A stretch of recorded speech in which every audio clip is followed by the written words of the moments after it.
आजचे मोहनीय वक्ते doctor Narendra Jadhav sir यांना मी विनंती करतो की त्यांनी महामानव डॉक्टर बाबासाहेब आंबेडकर बहुआयामी प्रतिभावंत या विषयावर विवेचन करावं.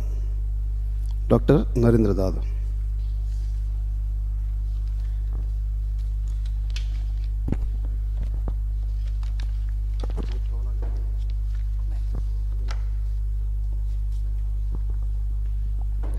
धन्यवाद प्राध्यापक मनोहर जाधव सर. महाकारुणी भगवान गौतम बुद्ध, महात्मा ज्योतिबा फुले, सावित्री माता फुले, डॉक्टर बाबासाहेब आंबेडकर या सर्वांच्या स्मृतीला आदरपूर्वक अभिवादन करतो.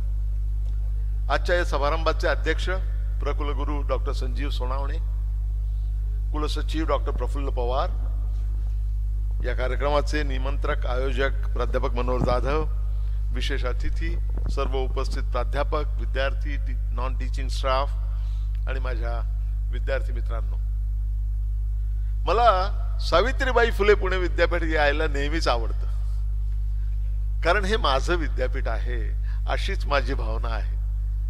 13-14 वर्षापूर्वी मी इथे कुलगुरू होतो, परंतु असं मला वाटतच नाही की या विद्यापीठापासून मी वेगळा झालेलो आहे. आणि आता नव्या रोलमध्ये ॲडवायझरी काउन्सिलचा सदस्य म्हणून मी आता पुन्हा येतो आहे. इथे आल्यानंतर मला जुने अनेक सखे सोबती भेटले. कित्येक लोकांना मी ओळखलं नाही, परंतु त्यांनी सांगितलं की त्यांची निवडच या विद्यापीठामध्ये मी केली होती असं अनेकांनी मला सांगितलं. आणि मला अतिशय मनापासून आनंद वाटला की या विद्यापीठाची उत्तम प्रगती होते आहे आणि हे विद्यापीठ आता केंद्रस्थानी येत आहे याचा मला अतिशय मनापासून आनंद वाटतो.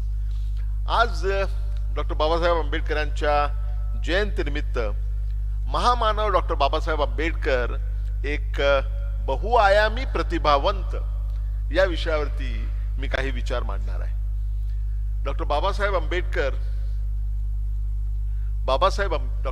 आंबेडकर म्हणजे साक्षात प्रज्ञासूर्य होता. आणि या प्रज्ञा भास्कराला कुठलंही दिशांचं बंधन नव्हतं.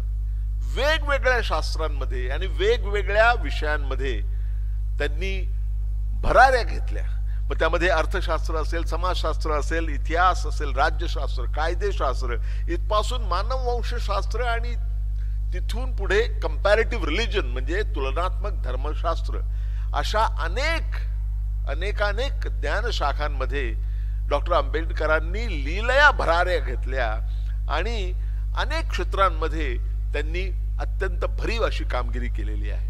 ही सगळी कामगिरी एका व्याख्यानात सांगणं अशक्य आहे. त्यावर मी 21 पुस्तकं लिहिलेली आहेत वेगवेगळ्या आस्पेक्ट्सवरती, डॉक्टर बाबासाहेब आंबेडकरांच्या वेगवेगळ्या पैलूंवर, हिंदी, मराठी आणि इंग्रजीमध्ये. परंतु त्याचं सार जे आहे ते मी सांगण्याचा प्रयत्न करणार आहे. तर आज मला त्यांच्या 12 पैलूंबद्दल बोलायचं आहे. हे 12 पैलू जे आहेत त्यातला पहिला पैलू जो आहे तो म्हणजे ज्ञानमार्गी डॉक्टर बाबासाहेब आंबेडकर. म्हणजे तुम्ही पहा, डॉक्टर बाबासाहेब आंबेडकर विद्यार्थी म्हणून किती थोर होते.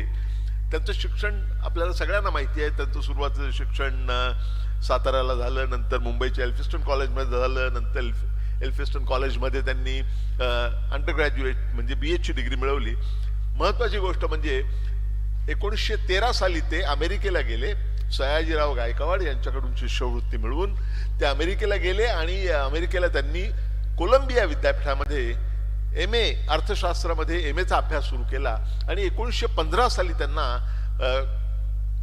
त्या विद्यापीठाची, कोलंबिया विद्यापीठाची मास्टर्सची म्हणजे MA ची पदवी मिळाली, ती अर्थशास्त्र हा विषय घेऊन. त्यानंतर तिथेच त्यांनी PhD ची पदवी मिळवली. PhD पदवी त्यांना मिळाली ती 2016 साली. आणि ती पदवी मिळाल्यानंतर त्यांचं समाधान झालं नाही. त्यांचा ज्ञानार्जनाची त्यांची तळमळ इतकी विलक्षण होती, त्याची तुलनाच करता येत नाही. तिथून ते इंग्लंडला गेले आणि इंग्लंडला त्यांनी लंडन स्कूल ऑफ इकॉनॉमिक्स सारख्या प्रथितयश संस्थेमध्ये प्रवेश घेतला आणि तिथे MSc केलं आणि डॉक्टर ऑफ सायन्सची पदवी मिळवली. अर्थशास्त्रामध्ये एवढ्या सगळ्या पदव्या असलेले दुसरी कुठलीही व्यक्ती आपल्या देशात कधीही झालेली नाही. कुठल्याही अर्थतज्ञाला एवढ्या मोठ्या पदव्या आणि एवढ्या मोठ्या संख्येने पदव्या अर्थशास्त्रामधल्या कुठल्याही व्यक्तीला नव्हत्या, राजकारणातलं तर नाहीच नाही. तर या डॉक्टर ऑफ सायन्सचा अभ्यास त्यांचा संपल्यानंतर तिथे मध्ये डिस्कंटिन्युटी आली, मध्ये अडचणी आल्या. त्यांना सयाजीराव गायकवाडांनी शिष्यवृत्ती एक्सटेंड करण्याचं नाकारलं काही तांत्रिक कारणामुळे, त्यामुळे त्यांना परत यावं लागलं. 2 वर्ष ते भारतात राहिले आणि नंतर परत गेले आणि मग त्यांनी ती डिग्री पूर्ण केली. 1923च्या नोव्हेंबरमध्ये डॉक्टर ऑफ सायन्सची डिग्री पूर्ण करून ते परत आले भारतामध्ये. त्यानंतर त्यांना भारतात यायचं नव्हतंच, आणखी अभ्यास करायचा होता म्हणून मधल्या काळामध्ये ते जर्मनीला गेले. म्हणजे इकडचा DSCचा प्रबंध सादर करून ते जर्मनीला गेले, जर्मन भाषा शिकले आणि बॉन विद्यापीठामध्ये त्यांना आणखी एक PhD करायची होती. म्हणजे ज्ञानार्जनाची तळमळ किती होती या माणसाची पहा. आणि विद्यार्थी कसा असावा याचा आदर्श म्हणजे ते त्यांनी स्वतः अनेक वेळा भाषणांमध्ये सांगितलं होतं, विशेषतः विद्यार्थ्यांशी बोलताना. आणि आज इथे विद्यार्थी मोठ्या संख्येने आहेत म्हणून त्यांना मुद्दाम सांगायचं वाटतं. ते दररोज किमान 18 तास अभ्यास करत असत, किमान 18 तास. आणि आयुष्यभर त्यांनी असा अभ्यास केला, केवळ विद्यार्थी दशेतच नाही. तर त्यांच्या विद्यार्थी दशेतला कोलंबिया विद्यापीठातला एक प्रसंग मला मुद्दाम सांगावासा वाटतो. ते अभ्यास करायचे आणि उत्पन्न तुटपुंज खायला कमी असायचं, परंतु त्यांना म्हणजे लायब्ररी उघडली की लायब्ररीमध्ये पहिला शिरणारा विद्यार्थी म्हणजे भीमराव आंबेडकर. लायब्ररी बंद होताना त्यांना आग्रह करून करून लायब्ररी बंद व्हायची वेळ झाली असं रखवालदार सांगायचे, त्यावेळी ते कसे बसे लायब्ररीच्या बाहेर जायचे. म्हणजे सगळ्यात पहिले येणारे आणि सगळ्यात शेवटी जाणारे. आणि दुपारच्या लंचच्या वेळी सुद्धा, जेवणाच्या वेळी सुद्धा त्यांना बाहेर जायची तयारी नसायची. मग त्यांनी काय केलं की आपलं सँडविच किंवा काय तुटपुंज जे भोजन होतं ते बांधून एकदा ते लायब्ररीत बसले आणि अभ्यास करता करताच ते खायला लागले. त्यांना त्या रखवालदारांनी पकडलं, त्यांची तक्रार करण्यात आली आणि लायब्ररीने त्यांना शिक्षा केली की आणखी 1 महिना तुम्हाला या लायब्ररीमध्ये प्रवेश मिळणार नाही. भीमराव आंबेडकर हे ढसढसा रडले. ते म्हणाले, तुम्ही मला कुठलीही शिक्षा दिली तरी चालेल, पण माझ्या पुस्तकांपासून मला दूर ठेवू नका, एवढी कठोर शिक्षा मला देऊ नका. शेवटी त्या लायब्ररीचं मन द्रवलं आणि त्यांनी ती शिक्षा त्यांना माफ केली. लोक राहण्यासाठी घर बांधतात. डॉक्टर बाबासाहेब आंबेडकरांनी त्यांचा इतका मोठा पुस्तक संग्रह होता, त्या संग्रहाचं जतन करण्यासाठी त्यांनी मोठं घर बांधलं. राजगृह मुंबईत जे आहे ते त्यांनी पुस्तकं ठेवण्यासाठी बांधलेलं घर आहे. अशी विद्येच्या प्रती आणि अभ्यासाप्रती, ज्ञानार्जनासाठी त्यांची तळमळ ही आयुष्यभर कायम राहिली. त्यामुळे अत्यंत उत्कृष्ट विद्यार्थी, ज्ञानमार्गी डॉक्टर बाबासाहेब आंबेडकर हा त्यांचा पहिला पैलू. दुसरा पैलू त्यांचा जो मला सांगावासा वाटतो तो अर्थशास्त्र, अर्थतज्ञ म्हणून. इथे अर्थतज्ञ म्हणून बोलणार आहे आणि अर्थप्रशासक म्हणूनही मी बोलणार आहे. अर्थतज्ञ आणि अर्थप्रशासक या 2 वेगवेगळ्या गोष्टी आहेत. म्हणजे पहा की मराठीचा प्राध्यापक हा मराठीतला लेखक असतोच असं नाही, आणि मराठीतला लेखक हा मराठीचा प्राध्यापक असतो असंही नाही. अण्णाभाऊ साठे 1.5 दिवस शाळेमध्ये गेले होते, पण त्यांनी केवढं साहित्य प्रसवलेलं आहे. आणि सगळेच मराठीचे प्राध्यापक काय मोठे लेखक झालेले नाहीयेत.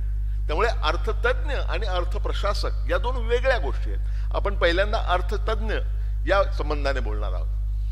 डॉक्टर बाबासाहेब आंबेडकरांनी त्यांच्या विद्यार्थी दशेत 3 प्रबंध लिहिले. त्यातला पहिला तर निबंधच होता, छोटासा 40 पानाचा निबंध होता. त्यांनी MA पदवीसाठी केलेला. त्याचं शीर्षक होतं administration and finance of east India company. त्यानंतर त्यांनी जी 2 पुस्तकं लिहिली किंवा 2 प्रबंध लिहिले ते खरे महत्वाचे आहेत, जास्त महत्वाचे आहेत. एक तर त्यांचा कोलंबिया विद्यापीठात PhD साठी लिहिलेला प्रबंध, त्याचं शीर्षक होतं the evolution of provincial finances in British India. काय होतं त्या ग्रंथामध्ये? त्या ग्रंथामध्ये त्यांनी ब्रिटिश केंद्र सरकार आणि ब्रिटिशांच्या वेळी असलेली राज्य, त्याला प्रॉव्हिन्सेस म्हणायचे, ते केंद्र सरकार आणि राज्य सरकार प्रॉव्हिन्सेस यांच्यामधले आर्थिक संबंध कसे आहेत याची ऐतिहासिक मीमांसा करून ते कसे असायला हवेत याच्याबद्दल त्यांनी अत्यंत मूलगामी असं विवेचन केलेलं आहे. काय महत्व आहे त्या ग्रंथाचं आज मितीला? हा केवळ ऐतिहासिक ग्रंथ म्हणून महत्वाचा आहे का? कारण डॉक्टर आंबेडकरांनी 1833 पासून 1915 पर्यंत प्रदीर्घ कालखंडाचा वेध त्यात घेतलेला आहे. केवळ ऐतिहासिक ग्रंथ म्हणून हा महत्वाचा नाही, त्याच्या पलीकडे जाऊन मला मुद्दाम तुम्हाला सांगा असं वाटतं की भारतीय संविधानामध्ये एक तरतूद करण्यात आलेली आहे. ती तरतूद डॉक्टर बाबासाहेब आंबेडकरांनीच केलेली आहे. दर 5 वर्षांनी आपल्या देशामध्ये फायनान्स कमिशनची नियुक्ती करण्यात येते. आतापर्यंत 16 फायनान्स कमिशन्स होऊन गेलेले आहेत. काय काम असतं या फायनान्स कमिशनचं? त्यांचं काम मुळातून असं असतं की केंद्र सरकारकडे टॅक्सेस आणि नॉन टॅक्स रेव्हेन्यू असे दोन्ही मार्गाने जो रेव्हेन्यू गोळा होतो, टॅक्स आणि नॉन टॅक्स रेव्हेन्यू, त्याचं वितरण कसं करायचं, केंद्र सरकारने स्वतःकडे किती ठेवायचं, राज्य सरकारांना किती प्रमाणात द्यायचं आणि ते देताना कुठले निकष पाळायचे, याचं दिग्दर्शन नेहमी फायनान्स कमिशन करत असतं. मी तुम्हाला आग्रहपूर्वक सांगू इच्छितो की आतापर्यंत जे 16 आयोग होऊन गेले, फायनान्स कमिशन्स होऊन गेले, त्या सगळ्यांच्या रिपोर्ट्सचा मूलाधार जर कोणता असेल तर तो म्हणजे डॉक्टर आंबेडकरांनी 1915 साली तयार केलेला त्यांचा प्रबंध, PhDचा प्रबंध, हा त्याचा मूलाधार आहे. आपल्याला फायनान्स कमिशन बद्दल माहिती आहे, परंतु फायनान्स कमिशनच्या सगळ्या रिपोर्टचा बाप डॉक्टर बाबासाहेब आंबेडकर होते याची आपल्याला कल्पना नाही. डॉक्टर आंबेडकरांनी नंतरचा जो प्रबंध लिहिला तो तर त्याहीपेक्षा महत्वाचा आहे आणि त्यांच्या सर्वात कठीण ग्रंथांपैकी एक आहे. तो म्हणजे डॉक्टर ऑफ सायन्सच्या पदवीसाठी लंडन स्कूल ऑफ इकॉनॉमिक्स मध्ये त्यांनी जो डॉक्टर ऑफ सायन्स साठी प्रबंध लिहिला, the problem of rupee, its origin and it's solution. त्या प्रश्नामध्ये तिथे त्यांनी काय केलेलं आहे पहा. अगदी सोप्या भाषेत सांगतो, ओव्हर सिम्प्लिफिकेशन आहे हे, परंतु तिथे त्यांनी प्रदीर्घ कालखंड निवडलेला आहे. पुन्हा 1833 पासून 1915, साधारण 1915 पर्यंतचा या प्रदीर्घ कालखंडामध्ये भारतीय रुपयाची विनिमयाचं साधन म्हणून कशी जडणघडण होत गेली याचा साकल्यानं आणि इन्साइटफुल म्हणता येईल असा इतिहास सादर करून त्यांनी त्यावेळी जो एक अत्यंत महत्वाचा प्रश्न होता, राष्ट्रीय प्रश्न होता, त्याला हात घातलेला आहे. तो प्रश्न असा होता की भारतासारख्या विकसनशील देशासाठी आदर्श चलन पद्धती कोणती? त्यावेळी 2 पर्याय उपलब्ध होते किंवा चर्चेत आलेले होते. एक गोल्ड स्टँडर्डचा, दुसरा गोल्ड एक्सचेंज स्टँडर्डचा. सुवर्ण परिमाण किंवा सुवर्ण विनिमय परिमाण.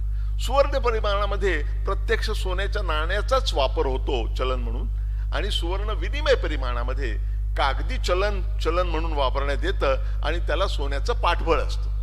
हा ढोबळमानाने त्या दोन्ही मधला फरक म्हणता येईल. त्यावेळचे जे अर्थतज्ञ होते, जगातले सर्वश्रेष्ठ अर्थतज्ञ, ज्यांचं अर्थशास्त्र अजूनही आपण शिकवतो, पुणे विद्यापीठातही शिकवतो, ते म्हणजे जॉन मेनॉट केन्स. केन्स भारतात येऊन गेले आणि त्यांनी असा सिद्धांत मांडला की भारतासारख्या विकसनशील देशासाठी आदर्श चलन पद्धती म्हणजे gold exchange standard, gold standard नाही. गोल्ड स्टँडर्ड किंवा सुवर्ण मानक हे फार रिजिड आहे, ते अविचल आहे.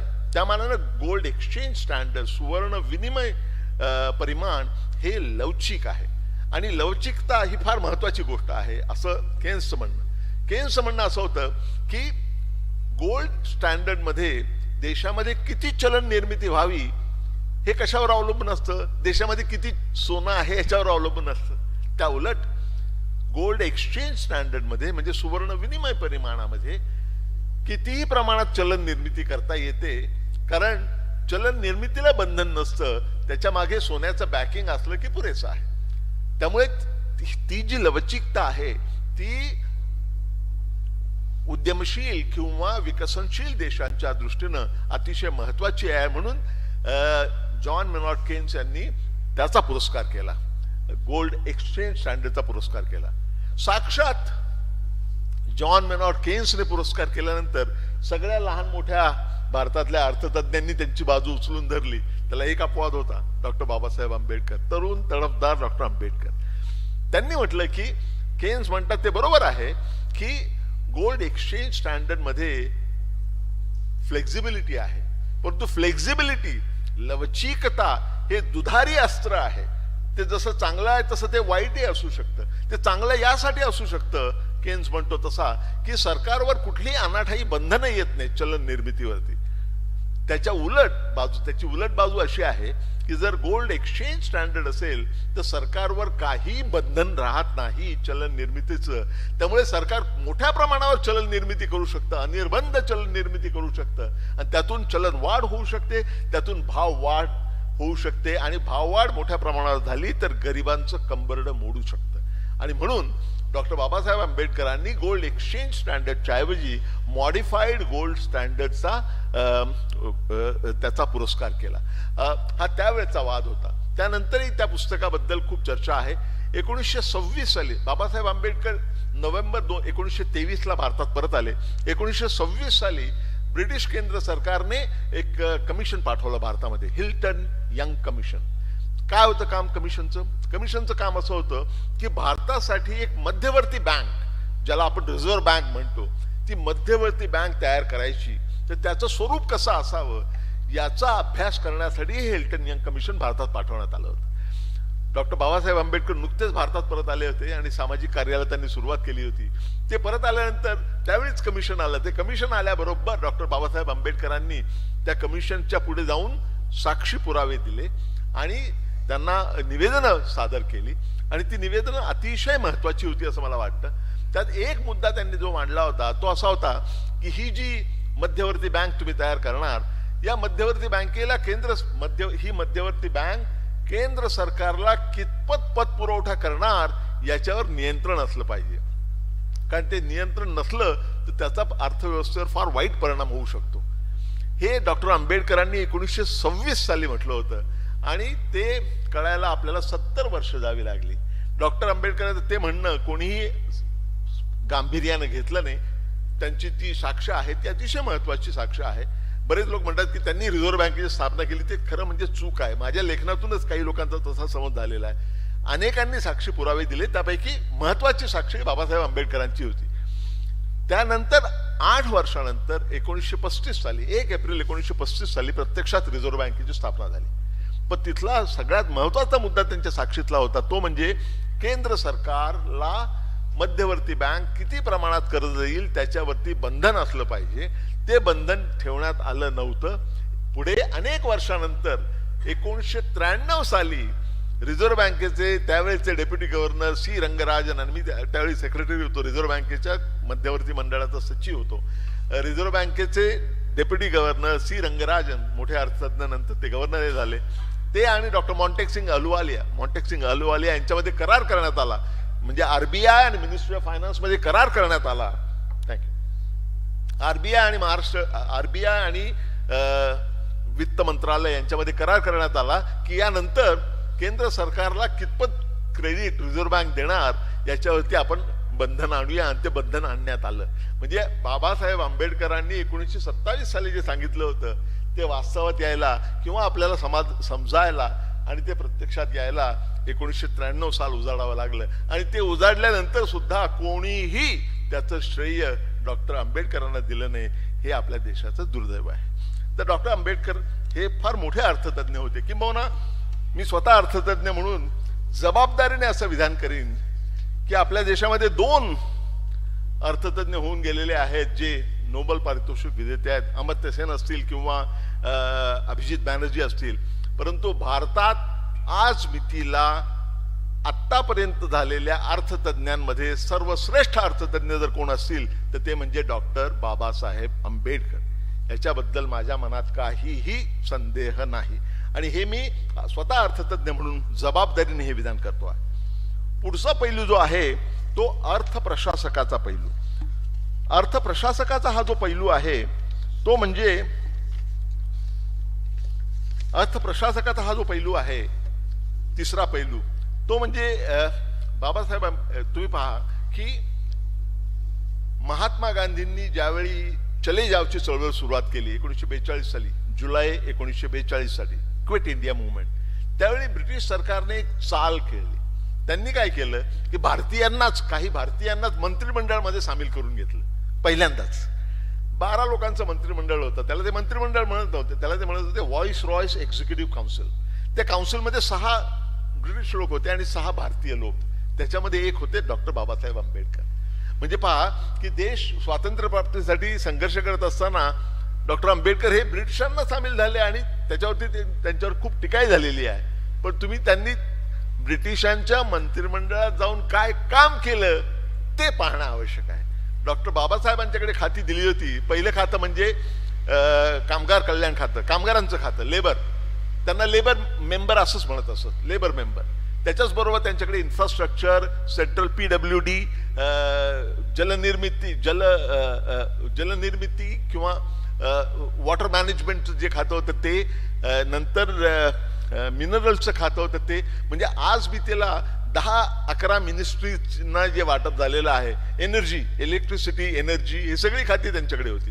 म्हणजे 10-11 खाती त्यांच्याकडे होती. परंतु त्यांना लेबर मेंबर म्हणत असत. आणि त्यांनी काय कामगिरी केली ते पहा तुम्ही. ब्रिटिश सरकारमध्ये जाऊन त्यांनी काय कामगिरी केलेली ते पहा. पहिली गोष्ट म्हणजे सेवा योजन कार्यालय, एम्प्लॉयमेंट एक्सचेंज. आपल्याला सगळ्यांना माहिती आहे, आपला सगळ्यांचा संबंध येतो एम्प्लॉयमेंट एक्सचेंजची कधी ना कधी.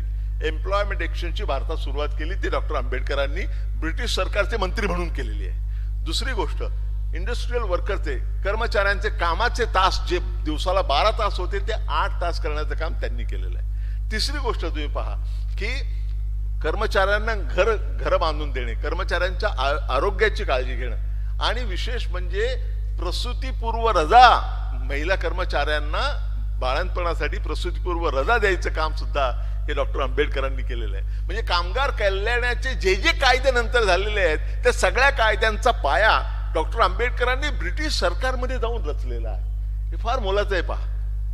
आणि जलनीती जी आहे, सेंट्रल वॉटर कमिशन जे अजूनही फंक्शनल आहे, त्याची स्थापना डॉक्टर आंबेडकरांनी केली. बंगाल बिहारसाठी दामोदर व्हॅली प्रकल्प केला, तो डॉक्टर आंबेडकरांनी. ओरिसामध्ये हिराकूड धरण बांधलं, ते डॉक्टर आंबेडकरांनी. सेंट्रल इलेक्ट्रिसिटी अथॉरिटीची स्थापना केली, ती डॉक्टर आंबेडकरांनी. आणि मिनरल्सचं जी पॉलिसी होती त्या पॉलिसीचं लेखन सुद्धा डॉक्टर आंबेडकरांनी केलेलं आहे. मला हे अतिशय महत्त्वाचं वाटतं. यानंतर म्हणजे डॉक्टर बाबासाहेब आंबेडकर हे केवळ पुस्तकी अर्थतज्ञ नव्हते, ते अत्यंत व्यावहारिक, कार्यकुशल असे अर्थप्रशासक होते. आणि या दोन्ही गोष्टी फार कमी लोकांना साध्य होतात. म्हणजे जे तज्ज्ञ असतात ते व्यवहारी नसतात, जे व्यवहारी असतात ते त्यातले विषयातले तज्ज्ञ नसतात. पण या दोन्ही गोष्टी एकाच वेळी साध्य करण्याचं उत्तम काम आणि अपूर्व असं काम हे डॉक्टर आंबेडकरांनी ब्रिटिश सरकारमध्ये राहून केलेलं आहे. त्यांचा चौथा पैलू जो आहे तो समाज सुधार हा पैलू. मगाशी मी म्हटल्याप्रमाणे 1930 साली, नोव्हेंबर 1923 साली डॉक्टर बाबासाहेब आंबेडकर भारतात परत आले. 1924 साली त्यांनी पहिली सामाजिक संस्था काढली, तिचं नाव होतं बहिष्कृत हितकारिणी सभा. आणि त्याचं ध्येय वाक्य काय होतं? शिका, संघटित व्हा आणि संघर्ष करा. हे बाबासाहेबांच्या सगळ्या आयुष्याचं ध्येय वाक्य होतं. शिका, संघटित व्हा आणि संघर्ष करा. Educate, organise and agitate. Educate, organise and agitate. 1926च्या डिसेंबरमध्ये डॉक्टर आंबेडकरांची मुंबई प्रांताच्या विधान परिषदेवर नेमणूक झाली. तोपर्यंत विधानसभा आलेली नव्हती. मुंबई प्रांत त्यावेळी मोठा होता. महाराष्ट्र आणि गुजरात, म्हणजे आजचा महाराष्ट्र आणि त्यावेळेचा गुजरात, आणि गुजरात या दोन्हींचा मिळून मुंबई प्रांत मोठा होता. मोठा प्रांत तो होता. त्या प्रांताच्या विधान परिषदेवर पहिली निवडणूक झाली, प्रांतिक निवडणूक, ती 1937 साली. पण आधी निवडणुका होत नव्हत्या, त्यावेळी परिषदा मात्र होत्या. तर या परिषदांमध्ये सरकार नियुक्त सदस्य म्हणून डॉक्टर आंबेडकरांची नेमणूक झाली. तिथे त्यांनी तिथून पुढे 10-12 वर्ष खूप चांगलं काम विधानसभेमध्ये, विधान परिषदेमध्ये केलेलं आहे. 37 साली जी निवडणूक झाली त्यामध्ये त्यांचे 15 सदस्य निवडूनही आले होते. त्यामुळे विधान परिषदेचे सदस्य म्हणून 10 वर्ष काम केल्यानंतर 4 वर्ष त्यांनी विधान सभेचे सदस्य म्हणूनही अत्यंत अनयुज्युअल, अत्यंत मर्मभेदी अशी कामगिरी केलेली आहे. नंतर त्यांनी समाज सुधारकाचा रोल जो आहे तो त्यांनी स्वीकारल्यानंतर पहिला जो मोठा संघर्ष केला तो 1927 साली चौदार तळ्याचा संग्राम, ज्याला समता संग्राम असं म्हणता येईल. आणि जे चौदार तळ, महाडचं चौदार तळ, जिथे गुरंढोरं जाऊन पाणी पिऊ शकत होती, तिथे मागासवर्गीयांना मात्र पाणी प्यायची मनाई होती. आणि त्यावेळच्या पालिकेने असा ठराव केला होता की कोणीही त्या पब्लिक रिझर्व्हर मधून पाणी घेऊ शकतं, पण त्याची अंमलबजावणी झाली नव्हती.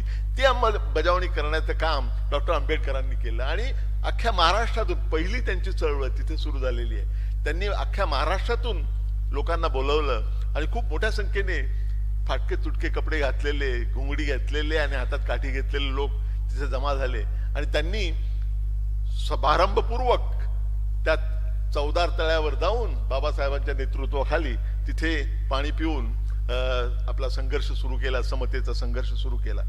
त्याच ठिकाणी पुढच्या वर्षी जी परिषद झाली त्या परिषदेच्या शेवटी बाबासाहेब आंबेडकरांनी मनुस्मृतीचं जाहीर दहन करण्याचा कार्यक्रम केला. त्यांचा हा सगळ्यात मोठा सामाजिक टोला व्यवस्थेला होता असं मला वाटतं सुरुवातीच्या काळामध्ये. 1927 सालची ही गोष्ट. त्यानंतर 1930 साली काळाराम मंदिराचा, आमच्या नाशिक मधल्या काळाराम मंदिराचा सत्याग्रह होता. तिथे तो 6 वर्ष चालला. त्या मंदिरामध्ये प्रवेश मिळवण्यासाठी त्यांनी 6 वर्ष धडपड केली, आंदोलनं केली आणि कायदेशीर लढाई सुद्धा केली. या दोन्ही गोष्टी नंतर काळाच्या ओघात त्या सगळ्या बरोबर झालेल्या आहेत, परंतु खूप केसेस झाल्या, त्या लढवाव्या लागल्या आणि त्यातून ताऊन चुलाकून ते बाहेर आले आणि 14 तळे मोकळं झालं आणि हा लेख सुद्धा आपलं काळाराम मंदिर सुद्धा सगळ्यांना मान्यता पावलं. इथे लक्षात घ्या एक की त्यांच्या सार्वजनिक जीवनातली पहिली 10 वर्ष म्हणजे 1924 पासून 1934 पर्यंत त्यांनी हिंदू धर्माच्या चौकटीत राहूनच सुधारण्याचा प्रयत्न केला, धर्म सुधारण्याचा प्रयत्न केलेला आहे. म्हणजे 14 तळ्याचा संघर्ष घ्या, मंदिर प्रवेशाचा किंवा 14 तळ्याचा संघर्ष पाण्यासाठी केलेला घ्या की सर्वांना पाण्याचा हक्क मिळाला पाहिजे म्हणून, किंवा काळाराम मंदिराचा सत्याग्रह घ्या की सगळ्यांना तिथे मंदिरात प्रवेश मिळाला पाहिजे म्हणून. म्हणजे काय की हिंदू धर्माच्या चौकटीत राहूनच त्यांनी तो धर्म बदलण्याचा, त्यातल्या ज्या वाईट गोष्टी वाटल्या त्यांना तो बदलण्याचा प्रयत्न केला.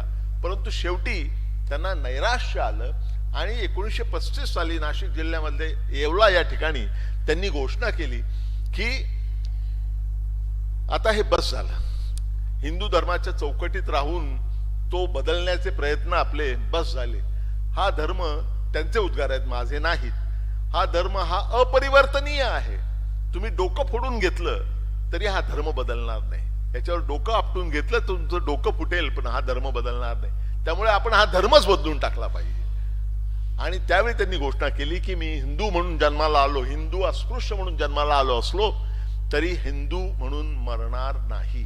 म्हणजे धर्मांतर करण्याची घोषणा त्यांनी 1935 साली केलेली आहे. त्यानंतर तब्बल 21 वर्षानंतर 1956 साली त्यांच्या आयुष्याच्या जवळजवळ शेवटाच्या वेळी त्यांनी बौद्ध धर्माचा स्वीकार केला. तिकडे आपण येणारच आहोत. त्यामुळे एक उच्च कोटीचे समाज सुधारक म्हणून त्यांची कामगिरी अत्यंत महत्वाची आहे. समाजशास्त्रज्ञ हे हा त्यांचा 6वा पैलू आहे. समाजशास्त्रज्ञ डॉक्टर बाबासाहेब आंबेडकर. समाजशास्त्रज्ञ मध्ये 5वा पैलू आहे तो शिक्षण तज्ञ. ते मोठे शिक्षण तज्ञ होते. त्यांनी वेळोवेळी त्यांनी पहिल्यापासूनच त्यांनी शाळा काढल्या, हॉस्टेल्स काढली. सुरुवातीलाच बहिष्कृत हितकारणी सभेच्या वतीनं, नंतर पुढे महाराष्ट्राच्या विधान परिषदेमध्ये त्यांनी केलेल्या भाषणांमध्ये निम्मी भाषणं शिक्षणावरती केलेली आहेत आणि शिक्षणाच्या महत्वावरती केलेली आहेत. बॉम्बे युनिव्हर्सिटीचा ऍक्ट बदलण्याची प्रक्रिया ज्यावेळी सुरू होती त्यावेळी त्यांनी वेळोवेळी मोठी मोठी निवेदनं देऊन हायर एज्युकेशन कसं सुधारता येईल याचं विवेचन केलेलं आहे. आणि पुढे तर त्यांनी स्वतःचीच शैक्षणिक संस्था काढली, पीपल्स एज्युकेशन सोसायटी, ज्याच्या वतीनं सिद्धार्थ कॉलेज मुंबईमध्ये आणि औरंगाबादला मिलिंद महाविद्यालय आणि इतर महाविद्यालयात, माझी पत्नी सिद्धार्थ महाविद्यालयातच इकॉनॉमिक्स शिकवत असे एकेकाळी. तिथे या सिद्धार्थ कॉलेजचं एक फार मोठं वैशिष्ट्य आहे. सिद्धार्थ कॉलेज असेल किंवा मिलिंद कॉलेज असेल, बाबासाहेबांनी सुरू केलेल्या कॉलेजेसमध्ये 2 फार महत्वाच्या गोष्टी होत्या. पहिली गोष्ट म्हणजे बाबासाहेब आंबेडकरांनी मॉर्निंग कॉलेज चालू केलं. म्हणजे तुम्ही पहा की पूर्वी घराच्या आर्थिक परिस्थिती, आर्थिक दैन्य जिथे असेल त्यांना शिक्षण घेता येत नव्हतं. त्यामुळे हुशार मुला मुलींना सुद्धा शिक्षणाची कास धरता येत नव्हती. त्यांना नोकरी करावी लागत होती घरच्या जबाबदाऱ्यांमुळे. त्यांना त्यांच्यासाठी ही सुवर्ण संधी होती की नोकरी करता करताच त्यांनी शिक्षण घ्यायचं, मॉर्निंग कॉलेजला जाऊन, आणि आपलं करिअर सुधारण्याचा प्रयत्न करायचा. आणि मी तुम्हाला अगदी ठामपणे सांगू इच्छितो की कमीत कमी 2 पिढ्या त्यातून तयार झाल्या. स्वतःचं करिअर ज्यांनी घडवलं मॉर्निंग कॉलेजेसमधून घडवलं, अशा 2 पिढ्या त्यातून तयार झाल्या. हे त्या एज्युकेशनल इन्स्टिट्यूशनचं महत्त्व होतं. दुसरं एक अतिशय इंटरेस्टिंग गोष्ट म्हणजे सिद्धार्थ कॉलेजमध्ये स्टुडंट पार्लमेंट भरत असे. म्हणजे सगळे विद्यार्थी आपापला पक्ष घेऊन त्याची बाजू लढायचे आणि निवडणुका व्हायच्या, मंत्रिमंडळ तयार व्हायचं, शॅडो कॅबिनेट असे आणि मंत्रिमंडळ सारखं ते पार्लमेंट, विद्यार्थ्यांचं पार्लमेंट चालवायचं. आणि त्या पार्लमेंटचं उद्घाटन करायला बाबासाहेब आंबेडकर कधी कधी स्वतः यायचे, कधी कधी आपल्या देशातल्या मोठ्या नेत्यांना बोलवायचे. आणि त्यातून सर्वसामान्य मुलींना राजकारणातले पहिले धडे शिकवण्याचं काम त्यांनी केलेलं आहे. मला असं वाटतं की हे विशेष उल्लेखनीय आहे. 6वा पैलू जो आहे तो समाजशास्त्रज्ञ पैलू आहे. डॉक्टर बाबासाहेब आंबेडकर हे मानवी हक्कांचे कठोर पुरस्कर्ते होते.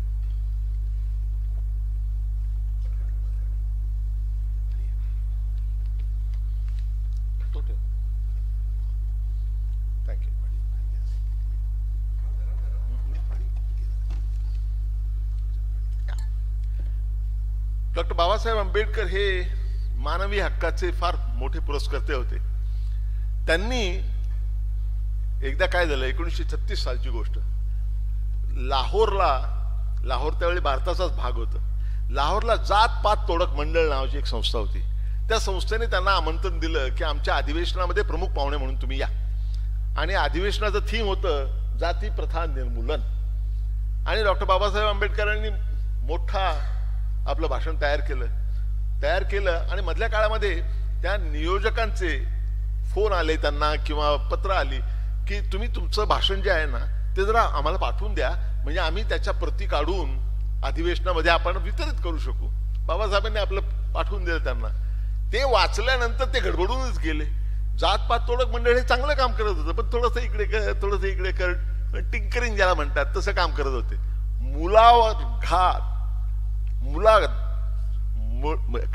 मुळावर आघात करण्याचं काम ते काय करत नव्हते.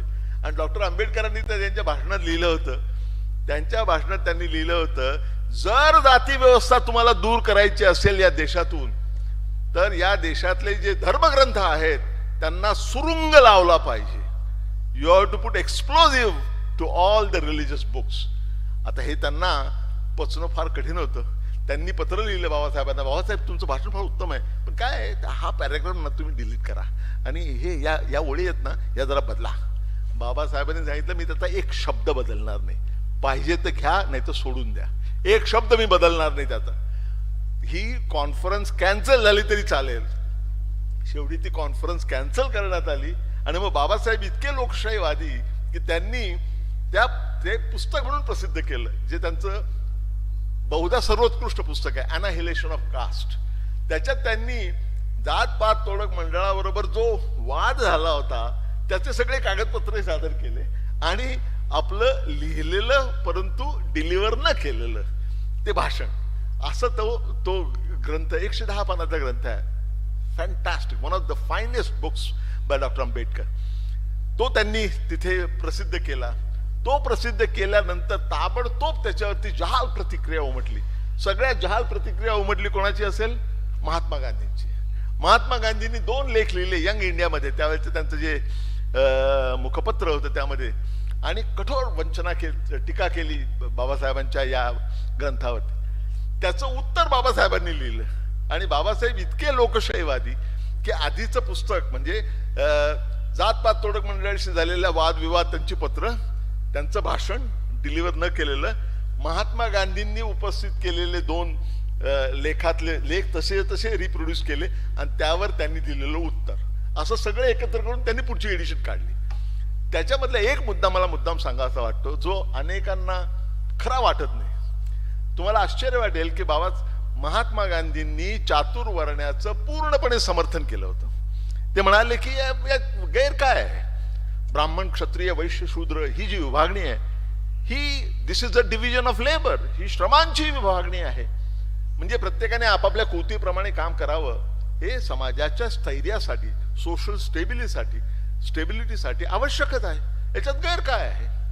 त्याला डॉक्टर आंबेडकरांनी दिलेलं उत्तर तुम्ही पहा. डॉक्टर आंबेडकर म्हणाले की this is not the division of labour, no sir, superimposed. On the division of labour is division of labourers.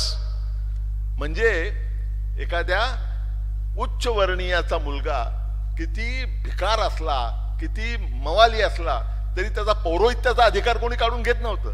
त्या उलट एखाद्या महाराचा, एखाद्या मांगाचा मुलगा आईन्स्टाईन इतका ब्रिलियंट असला तरी त्याला झाडू मारणं सोडून दुसरं काम करायची परवानगी नव्हती. म्हणजे this was not the division of labour, this was division of labourers. There is nothing wrong in division of labour, but it is very unnatural. Superimposed on division of labor is division of laborers, which is very unnatural. आणि जगातल्या कुठल्याही देशामध्ये अशा प्रकारची विभागणी झालेली नाही, जी one which is based on accident of birth. तुम्ही काय काम करावं किंवा काय काम करायचं हे म्हणजे तुम्ही ज्या जातीत जन्माला याल त्या जातीशी निगडीत असलंच काम करायचं. याच्यामुळे देशाचं किती अपरिमित नुकसान झालेलं आहे हा सिद्धांत डॉक्टर आंबेडकरांनी मांडला. आणि त्याला महात्मा गांधींकडे त्याचं उत्तर नव्हतं. नंतरचा पैलू जो आहे तो पैलू आहे मानववंशशास्त्रज्ञ, अँथ्रोपॉलॉजिस्ट. डॉक्टर आंबेडकरांनी अगदी विद्यार्थी दशेमध्ये असताना 25 वर्षाचे होते त्यावेळी एक निबंध लिहिला होता कोलंबिया विद्यापीठामध्ये. त्याचं शीर्षक होतं Castes in India, their genesis, development and expansion. असंच माझे काही शब्द चुकले असतील, परंतु बेसिकली जाती व्यवस्थेवरती एक छोटाच निबंध लिहिला होता. अत्यंत प्रभावी निबंध 25व्या वर्षी त्यांनी लिहिला. त्यानंतर 30 वर्ष गेली आणि पुढे ज्यावेळी व्हॉइस रॉयस एक्झिक्युटिव्ह काउन्सिलचं काम संपत आलं होतं, 1946 साली त्यांनी एक महान ग्रंथ लिहिला. त्याचं शीर्षक होतं हू वेअर शूद्राज. 48 साली त्यांनी आणखी एक ग्रंथ लिहिला. त्याचं शीर्षक होतं द अनटचेबल्स, अस्पृश्य मूळचे कोण आणि ते अस्पृश्य कसे झाले. हे दोन्ही ज्याला सोशल अँथ्रोपॉलॉजी म्हणतात त्या क्षेत्रात येणारे हे विषय आहेत, सोशल अँथ्रोपॉलॉजीवरती. त्या दोन्ही पुस्तकांच्या प्रस्तावनेमध्ये त्यांनी लिहिलेलं आहे की या दोन्ही ग्रंथामध्ये मी काही मूलगामी सिद्धांत मांडलेले आहेत. प्लीज माझे सिद्धांत चुकीचे आहेत हे सिद्ध करून दाखवा, परंतु हे तुम्ही अनुल्लेखानं टाळू नका. त्यांनी चॅलेंज केलं होतं की माझे सिद्धांत आहेत ते चूक आहेत हे मला दाखवून द्या आणि मी आनंदाने मान्य करेन, अन्यथा तुम्हाला माझे सिद्धांत मान्य करावे लागतील. परंतु त्यांना ज्याची भीती होती तेच झालं. हे दोन्ही पुस्तकं, अत्यंत महत्वाची दोन्ही पुस्तकं कोणीही गांभीर्याने घेतली नाहीत. त्यांना अनुल्लेखानच मारून टाकण्यात आलं या पुस्तकांना. त्यामुळे तुम्ही आजही एखाद्या सोशल अँथ्रोपॉलॉजिस्टला विचारलं की या दोन पुस्तकांबद्दल तुम्हाला काय वाटतं, त्यांना फार वेग माहिती आहे त्याबद्दल, ते मेनस्ट्रीम मध्येच नाही आहेत. हा अन्याय आहे असं मला वाटतं. आणि हा इंटलेक्च्युअल अन्याय बाबासाहेबांवरती अनेकदा होत गेला. 8वा पैलू जो आहे तो राजकीय मुत्सद्दी म्हणून त्यांचा पैलू. राजकीय मुत्सद्दी म्हणून तुम्ही पहा की अगदी तरुणपणी म्हणजे विद्यार्थी दशेमध्ये असताना तुम्हाला मी मगाशी सांगितलं की काही तांत्रिक अडचणीमुळे त्यांना अभ्यास अपुरा सोडून परत यावं लागलं होतं भारतामध्ये. ते भारतामध्ये परत आले 1919 साली आणि सयाजीराव गायकवाडांच्या बडोदा संस्थांमध्ये काम केलं. थोड्या काळात परत आले.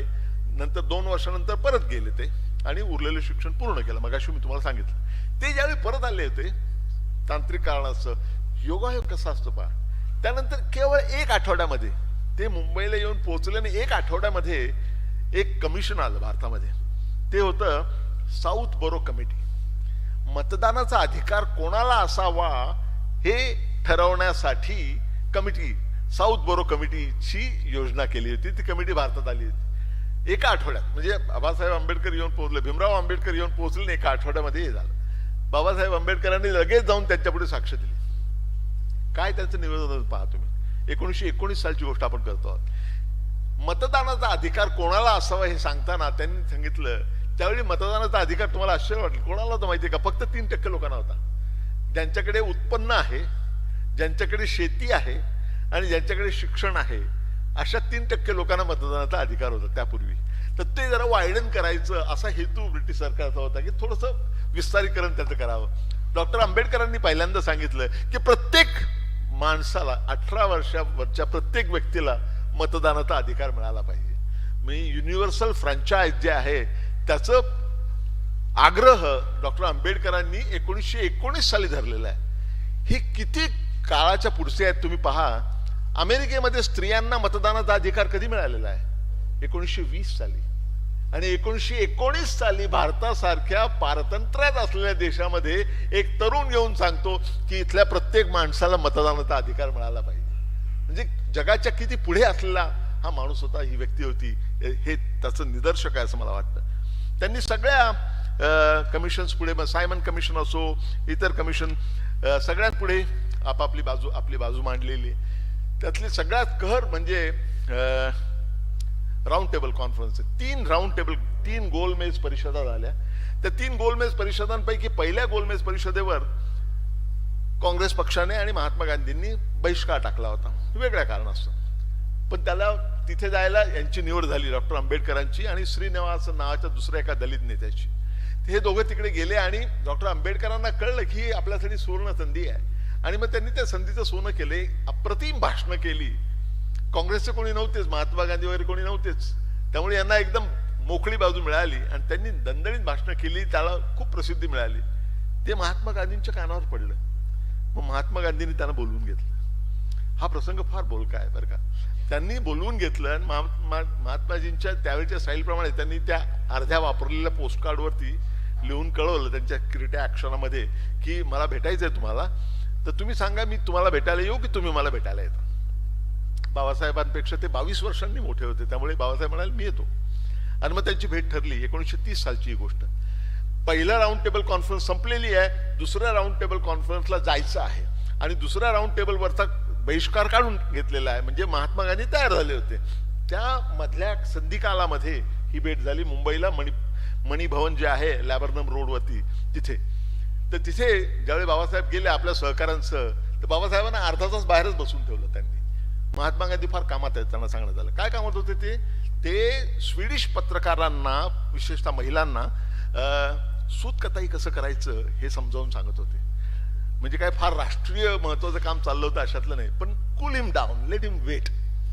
आणि शेवटी मग बोलावलं. बाबासाहेबांचा स्फोट व्हायची वेळ आली होती. बाबासाहेब जमदग्नीच त्याचा स्फोट व्हायची वेळ आली होती, परंतु शेवटी एकदाच बोलावलं त्यांना बोलावल्यानंतर महात्मा गांधींनी वर न पाहताच त्यांना म्हटलं की डॉक्टर आंबेडकर, ते त्यांना नेहमी डॉक्टर आंबेडकर म्हणाले.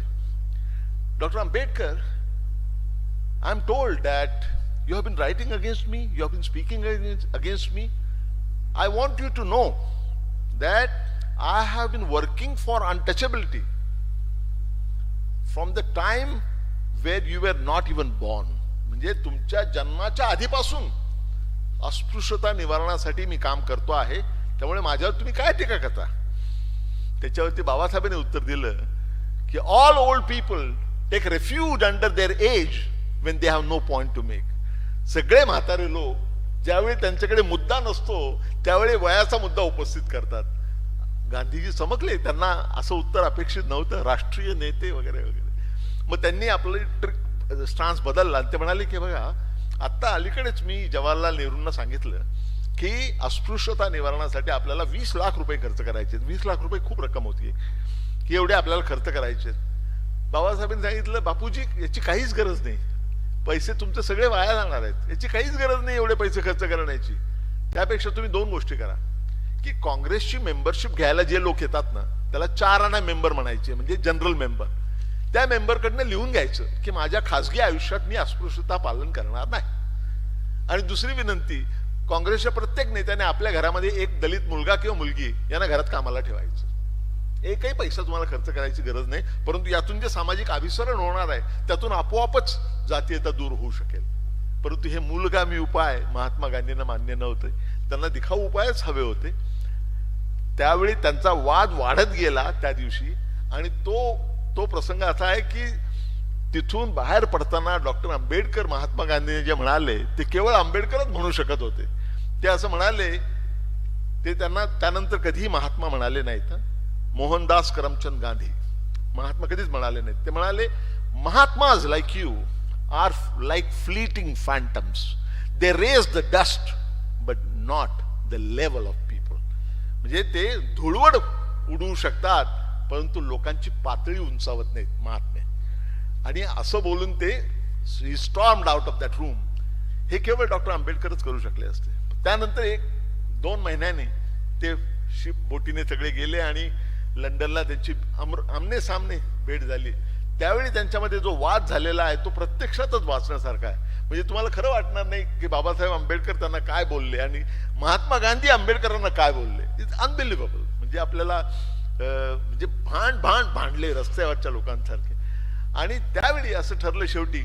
मुद्दा काय होता की दलितांना स्वतंत्र मतदारसंघ असावेत की असू नयेत. आंबेडकरांचं म्हणणं असं होतं की दलितांना स्वतंत्र मतदारसंघ हवे आहेत. त्या उलट महात्मा गांधींचं म्हणणं असं होतं की मुसलमानांना आम्ही देऊ, ख्रिश्चनांना आम्ही देऊ, शीख लोकांना आम्ही स्वतंत्र मतदारसंघ देऊ, परंतु दलितांना कदापि देणार नाही. Not on my dead body, असं त्यांचं विधान होतं. मी कधी याला मान्यता देणार नाही. मग खूप वाद झाल्यानंतर शेवटी असा निर्णय घेण्यात आला जो सगळ्या मोठ्या पक्षांच्या कार्यकारिणीमध्ये होतो.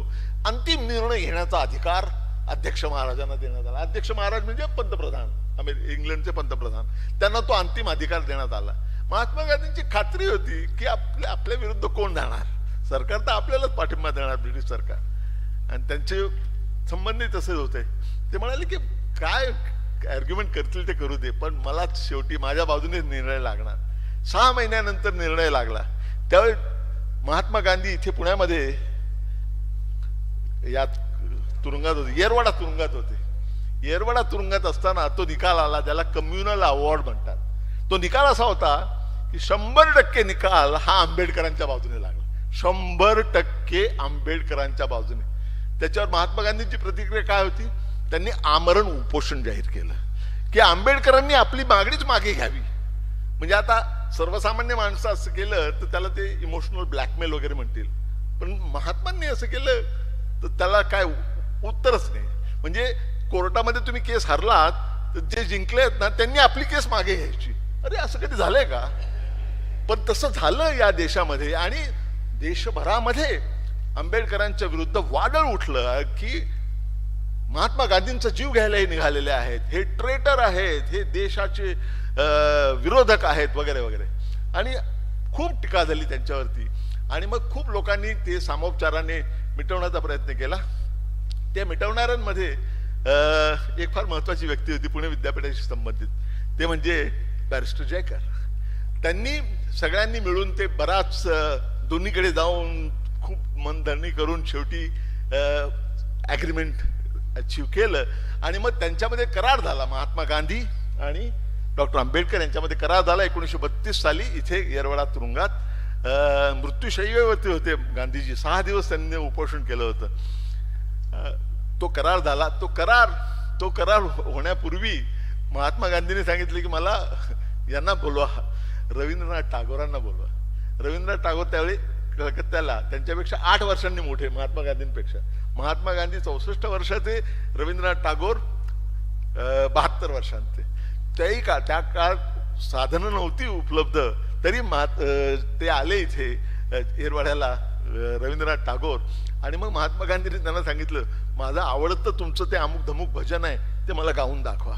मग त्यांनी आणि टागोरांनी लिहून ठेवलेलं आहे की मला मी लिहिलेलं भजन आठवत पण नव्हतं, मला जसं आठवलं तसं मी गायलो.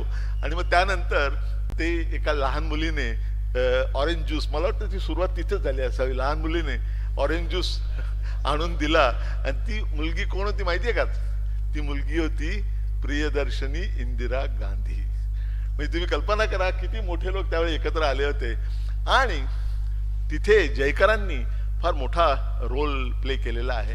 आणि म्हणूनच ज्यावेळी पंडित नेहरू इथे विद्यापीठात आले होते त्यावेळी त्यांनी खाली वाकून जयकरांचे चरणस्पर्श केला होता. आणि ही खूप मोठी गोष्ट होती कारण जयकर इतके मोठे होते वयाने, अधिकाराने वगैरे वगैरे. तर राजकीय मुत्सद्दी म्हणून तिथे असं म्हणता येईल की इंटेलेक्च्युअल डिबेटमध्ये आंबेडकरांनी गांधींचा पराभव केला, परंतु पॉलिटिकल डिबेटमध्ये गांधीजींनी आंबेडकरांना हरवलं. कारण ते जो पुणे करार झाला त्याचा फटका अजूनही दलित समाजाला भोगावा लागतो आहे. आणि स्वतःच्या मनाविरुद्ध त्यांनी तो करार केला. आणि पुढे काय झालं ते आपल्याला माहिती आहे. मुद्दा इथे असा आहे की राजकीय मुत्सद्दी म्हणून सुद्धा बाबासाहेब आंबेडकर हे फार थोर होते. 1936 साली त्यांनी आपला पहिला राजकीय पक्ष स्थापन केला, ज्यावेळी 37 साली निवडणुका जाहीर झाल्या भारतामध्ये, म्हणजे प्रांतिक निवडणुका. त्यावेळी 36 साली त्यांनी स्वतंत्र मजूर पक्ष, इंडिपेंडंट लेबर पार्टी नावाचा पक्ष स्थापन केला आणि त्या पक्षाला भरघोस यश मिळालं. 15 जागा मिळाल्या. स्वतः आंबेडकर निवडून आले. ते एकदाच निवडून आले त्या निवडणुकीमध्ये.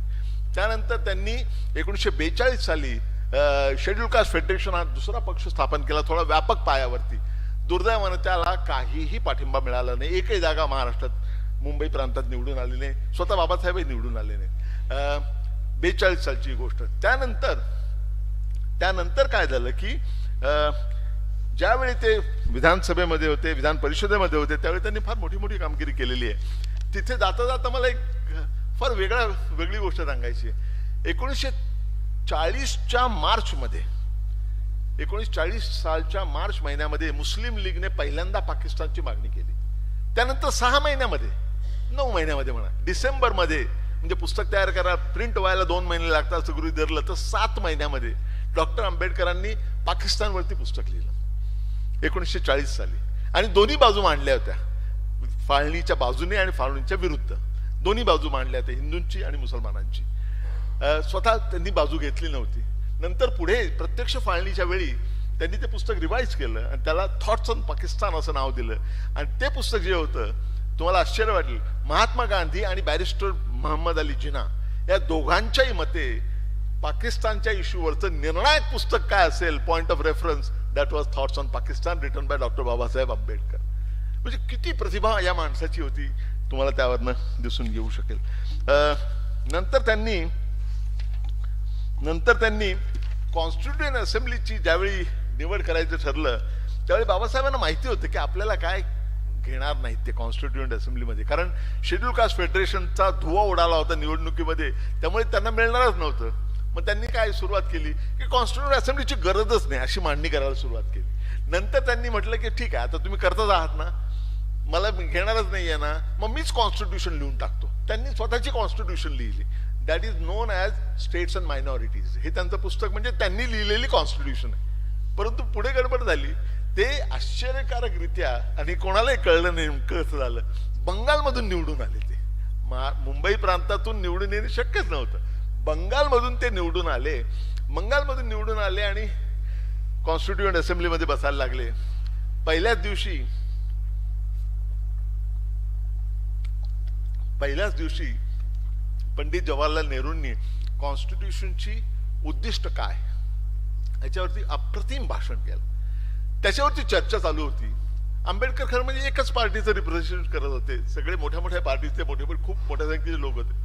पण डॉक्टर राजेंद्र प्रसादांनी अचानक आंबेडकरांना सांगितलं, बोला.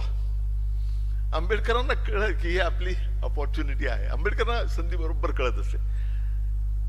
त्यावेळी काँग्रेसच्या लोकांना सगळ्यांना सांगण्यात आलं होतं की बाबासाहेब आंबेडकरांचं भाषण हाणून पाडायचं, कारण महात्मा गांधीला ते विरोध करत असतात ते हाणूनच पाडायचं भाषण, असं ठरलंच होतं. आणि हे स्वतः काकासाहेब गाडगीळ यांनी लिहिलेलं आहे.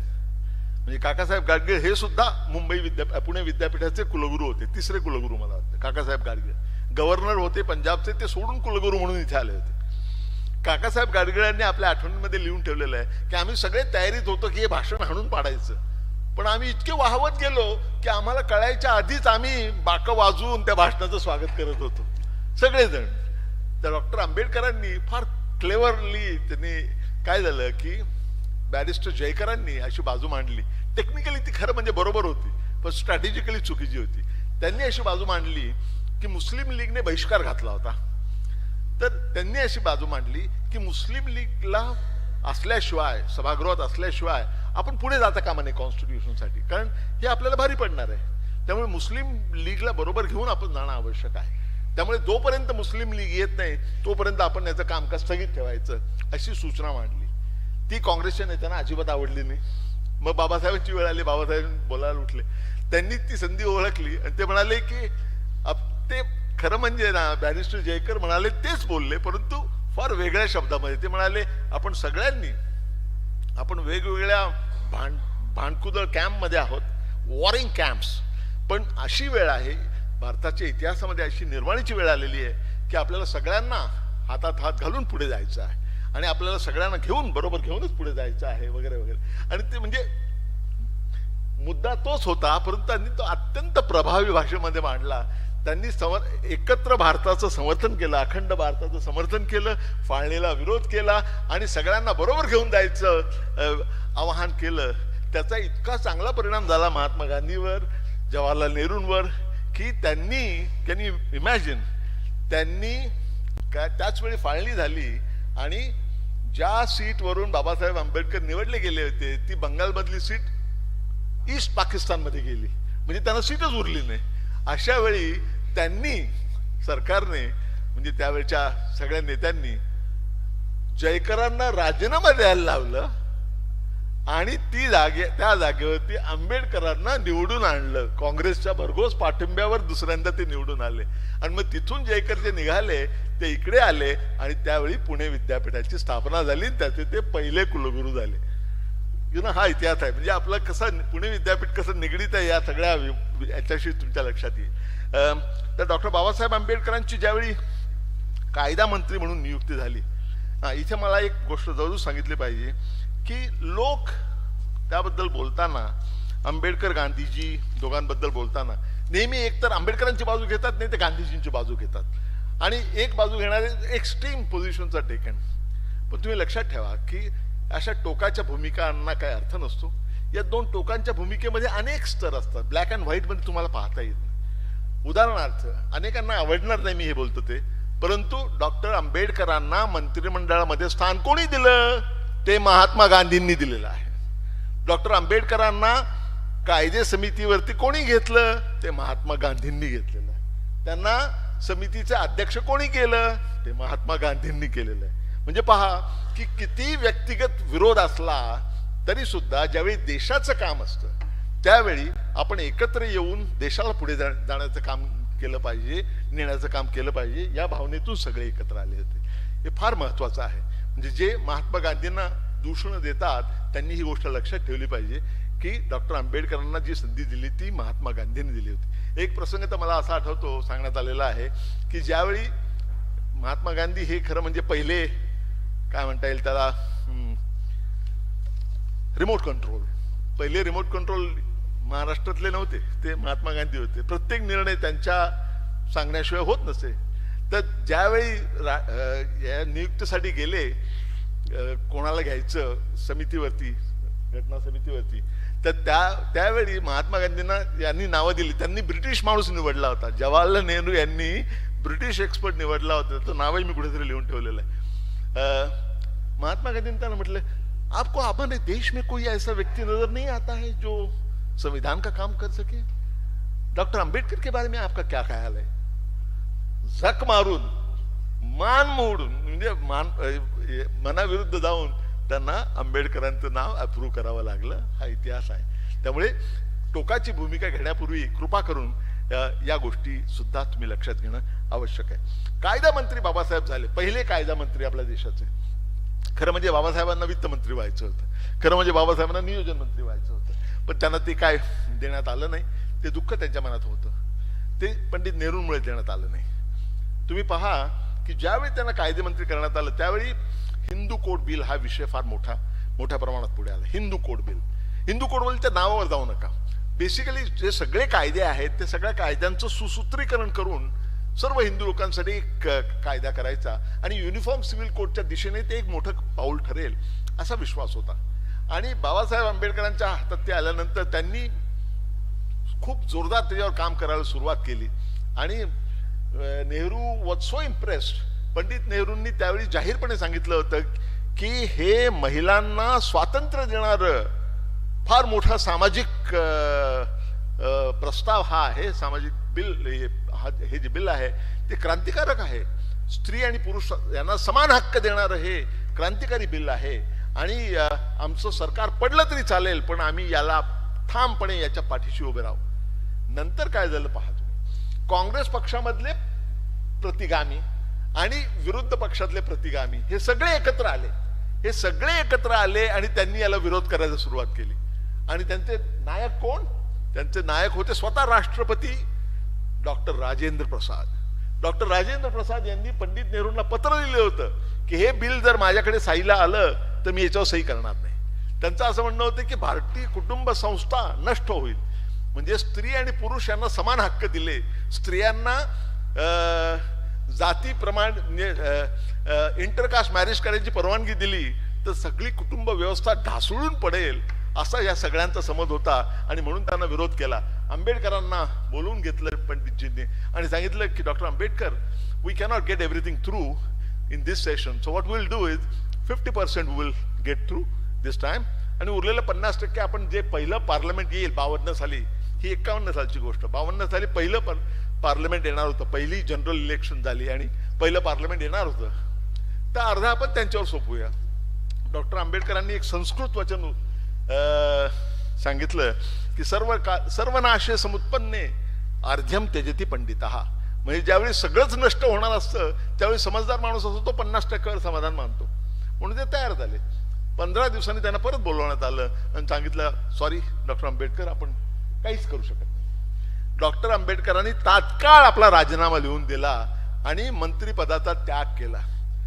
महिलांच्या संघटना सुद्धा आजही मान्य करत नाही की स्त्री पुरुष समतेसाठी आपल्या केंद्रीय मंत्रिमंडळाच्या पदाचा त्याग करणारी एकमेव व्यक्ती म्हणजे डॉक्टर आंबेडकर आहेत, परंतु त्याचं श्रेय त्यांना दिलं जात नाही. हे फार आश्चर्यकारक आहे. आपण त्यांना नेहमीच दलित त्यांच्या त्या एका मुशीमध्ये टाकलेल्या आहेत, त्या दृष्टिकोनातूनच आपण त्यांना पाहतो. पण त्यांची ही कामगिरी विलक्षण होती. त्यांनी जी कारणं दिली होती त्या कारणामध्ये महत्वाचं कारण अर्थातच हे होतं की हिंदू कोड बिल हे पास होऊ देण्यात आलं नाही. 10वा जो आहे आस्पेक्ट, पैलू, तो म्हणजे संविधानाचे प्रमुख शिल्पकार डॉक्टर आंबेडकर. संविधान त्यांनी लेखन केलं हे तर सर्व ज्ञात आहे. नुसतं लेखन करणे त्यांची थोरवी नाही. अरुण शौरी वगैरेंनी अत्यंत मूर्खपणाने जे लिखाण केलेलं आहे, त्यावेळी जे लोक होते त्यांनी काय म्हटलेलं आहे तुम्ही पाहा ना.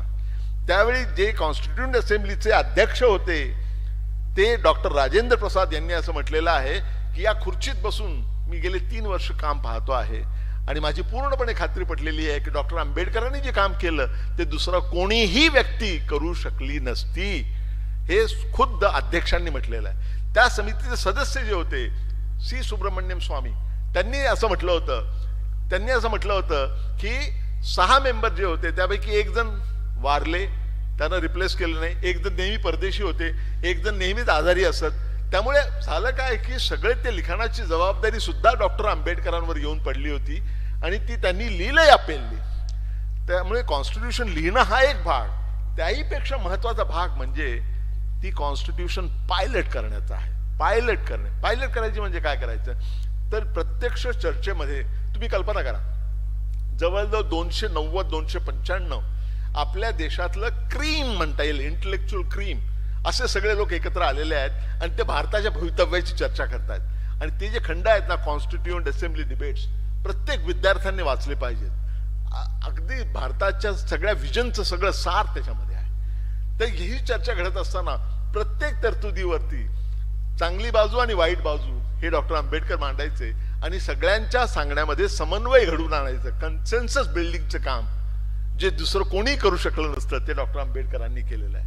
हे फार महत्वाचं आहे. म्हणजे आपण पाहतो आपल्या कोऑपरेटिव्ह हाऊसिंग सोसायटीमध्ये छोट्या छोट्या गोष्टीसाठी मीटिंग होतात, लिफ्टमनचा पगार वाढवायचा की नाही वाढवायचा याच्यावरती 3-3 तास चर्चा चालते. इथे देशाच्या भवितव्याची चर्चा देशातले सर्वोत्कृष्ट माइंड्स 295 लोक एकत्र येऊन करतायत आणि त्या सगळ्यांच्या मध्ये कन्सेन्सस साधण्याचं काम हे डॉक्टर आंबेडकरांनी केलेलं आहे. म्हणून ते भारतीय राज्यघटनेचे प्रमुख शिल्पकार. पण आपण इतके नतद्रष्ट आहोत. तुम्हाला माहिती आहे का, कुठल्याही भारतीय नेत्याने त्यांना ही पदवी दिली नाही, भारतीय राज्यघटनेचे शिल्पकार. ही पदवी त्यांना कोणी दिली? ही एका इंग्रज लेखकाने, ज्याने नेहरूंचं चरित्र लिहिलं, त्याने भारतीय राज्यघटनेचे प्रमुख शिल्पकार आणि नव्या संविधान रचनेच्या मोहिमेचे सेनापती ही पदवी त्याने आंबेडकरांना दिली आणि मग ती हळूहळू झिरपत गेली. कुठल्याही भारतीय नेत्याने त्यांना ही पदवी दिली नाही. हा आपला कपाळ करंटेपणा आहे. त्यांना भारतरत्न देताना सुद्धा 1956 साली त्यांचं महापरिनिर्वाण झालं, परंतु ते मिळायला 1990 उजाडावं लागलं. याला कपाळकरंटेपणा सोडून दुसरा काही शब्द आपल्याला वापरता येत नाही. 11वा मुद्दा आहे. आता मी आणखी वेगाने संपवत होतो, खूप वेळ झाला, माझी पत्नी हातवारे करते आहे मला. भाषावार मी लक्ष देत नाही. भाषावार प्रांत रचनेचे विश्लेषक. आता हा मुद्दा फार महत्वाचा आहे, पण फार कमी लोकांना हा कळतो. 1955 साली त्यांनी फाजल अली कमिशन नेमलं होतं सरकारने. त्यांनी आपला रिपोर्ट दिला, भाषावार प्रांत रचना कशी करायची, देशाची पुनर्रचना करायची, ती भाषावार प्रांत रचना कशी करायची याचा अहवाल द्या. तर त्याचं मुख्य सूत्र होतं एक भाषा एक राज्य. आणि सगळ्यांनी म्हटलं हा हे बरोबरच आहे, भाषा हीच जोडून ठेवते सगळ्यांना. त्यामुळे एक भाषा एक राज्य हे प्रमुख तत्व. त्याला कडाडून विरोध केला डॉक्टर आंबेडकरांनी. डॉक्टर आंबेडकर म्हणाले हे बरोबर नाही, एक भाषा एक राज्य हे बरोबर नाहीये, एक राज्य एक भाषा असं तत्व असलं पाहिजे. आता हा केवळ शब्दच्छल आहे का, की एक भाषा एक राज्य काय किंवा एक राज्य एक भाषा काय, हे दोन्ही सारखेच तर आहेत? अजिबात नाही. किती डीप चिंतन त्याच्या मागे होतं तुम्ही पहा. डॉक्टर आंबेडकर म्हणाले जर एक भाषा एक राज्य अशी जर संकल्पना आपण मांडली तर उत्तरेकडे कमी संख्येने परंतु मोठ्या आकाराची अनेक राज्य होती. उत्तर प्रदेश सारखं राज्य म्हणजे खूप मोठं राज्य, म्हणजे तिथे काऊ बेल्ट एवढा मोठा आहे, हिंदी भाषक एवढे आहेत की एक भाषा एक राज्य जर केलं आपण तर उत्तरेमध्ये 2-4च राज्य असतील, पण ते साईजने आवाढव्य असतील. त्या उलट साऊथ मध्ये अनेक राज्य येतील, छोटी छोटी राज्य, कारण तिथे एक भाषा एक राज्य असं केलं तर तिथे मल्याळी बोलणाऱ्यांचा मल्याळ, केरळ वगैरे अशी छोटी छोटी अनेक राज्य निर्माण होतील. आणि असं जर झालं तर उत्तरेकडे असलेली मोठी राज्य कमी संख्येने परंतु मोठी आकारमानाने आणि दक्षिणेकडे असलेली संख्येने मोठी परंतु आकाराने लहान अशा राज्यांमध्ये संघर्ष निर्माण होईल. नॉर्थ आणि साऊथ याच्यामध्ये संघर्ष निर्माण होईल. किती हे दूरदृष्टी आहे तुम्ही पाहणं. आणि त्यांनी असं सुचवलं होतं की मोठी राज्य असता कामा, त्यांनी सुचवलं होतं एक भाषा एक राज्य, म्हणजे राज्याची भाषा एकच असली पाहिजे परंतु एक भाषा एक राज्य असं असलं पाहिजे. आणि म्हणून त्यांनी बिहारचं विभाजन सुचवलं. ते 2002 साली झालं, बिहार आणि झारखंड. त्यांनी मध्य प्रदेश CPN बेरार जे होते त्याचं विभाजन सुचवलं. ते मध्य प्रदेश आणि कोणतं राईट ते त्यांनी तिसरं सुचवलं होतं की उत्तर प्रदेशचं त्रिभाजन करायचं. ते त्रिभाजन मात्र होऊ शकलं नाही. एकदा मायावतींनी घोषणा केली होती परंतु ती बारगळली, ते काय होऊ शकलं नाही. मुद्दा इथे असा आहे की बाबासाहेबांनी किती वेगवेगळ्या विषयावरती किती मोठं योगदान केलेलं आहे याची तुम्हाला झलक मिळावी हा उद्देश. शेवटचा जो आहे तो बौद्ध धम्मचक्र प्रवर्तक डॉक्टर बाबासाहेब आंबेडकर. बाबासाहेबांच्या मृत्यूसमयी त्यांचा मृत्यू जवळ आल्याचं त्यांना कळलं होतं. त्यावेळी त्यांनी 21 वर्षानंतर घोषणा केली होती 1935 साली येवल्या इथे की मी हिंदू म्हणून जन्माला आलो असलो तरी हिंदू म्हणून मरणार नाही. ते 14 ऑक्टोबर 1956 रोजी 7 लाख लोकांना दीक्षा देऊन त्यांनी बौद्ध धर्मामध्ये प्रवेश केला. त्यामध्ये माझे आई वडील होते. हा जो धर्मांतराचा सोहळा आहे तो फार विलक्षण आहे. जगाच्या इतिहासात अनेक उदाहरणं आहेत मोठ्या प्रमाणात धर्मांतर झाल्याची, परंतु ही सगळी धर्मांतर एक जात सगळी धर्मांतर ही पैशाचं आमिष दाखवून झालेली आहेत किंवा तलवारीच्या धाकाने झालेली आहेत किंवा बंदुकीच्या धाकाने झालेली आहेत. असं एकमेव उदाहरण आहे बौद्ध धर्माचं, जे डॉक्टर आंबेडकरांनी बौद्ध धर्म स्वीकारण्याचं, जिथे कुठल्याही आमिषाशिवाय कुठल्याही जोर जबरदस्ती शिवाय 7 लाख लोकांनी आपला धर्म सोडून देऊन नवीन धर्माचा स्वीकार केला, केवळ डॉक्टर बाबासाहेब आंबेडकर म्हणतायत म्हणून. मला असं वाटतं की जगाच्या इतिहासामध्ये याला there is no parallel to this in the world history. At least I do not know. Please tell me if there is. Doctor Babasaheb आंबेडकरांचे हे सगळे पैलू जे आहेत, एक काळ असा होता की ज्यावेळी आपला पूर्ण भारत हा बौद्धमय झालेला होता सम्राट अशोकाच्या काळामध्ये, पण त्यानंतर धर्माचं चक्र फिरवण्याचं काम हे सुरुवात त्याची डॉक्टर आंबेडकरांनी केली. म्हणून त्यांना बौद्ध धम्म चक्र प्रवर्तक असंही म्हणता येऊ शकतं आणि असं म्हटलं जात आहे.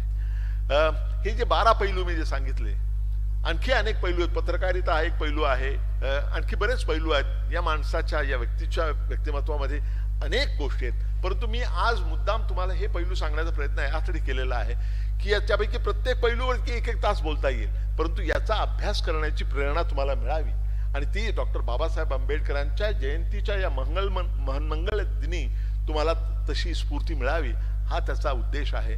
जर तो तुमच्यापैकी निम्म्या लोकांनी जरी मनावर घेतलं, तरुणांमध्ये म्हणतो आहे मी, तर मला असं वाटतं की मी इकडे मुद्दाम इथे येऊन तुमच्याशी बोलतो आहे त्याचं सार्थक झालं असं मला वाटेल. आपण सर्वांनी माझं भाषण शांतपणे ऐकून घेतलं त्याबद्दल आपल्या सगळ्यांचे आभार. इथे येऊन तुमच्याशी बोलण्याची संधी दिली म्हणून प्राध्यापक मनोहर जाधव आणि संजीव सोनावणे आणि सगळ्यांचे मनापासून आभार. धन्यवाद.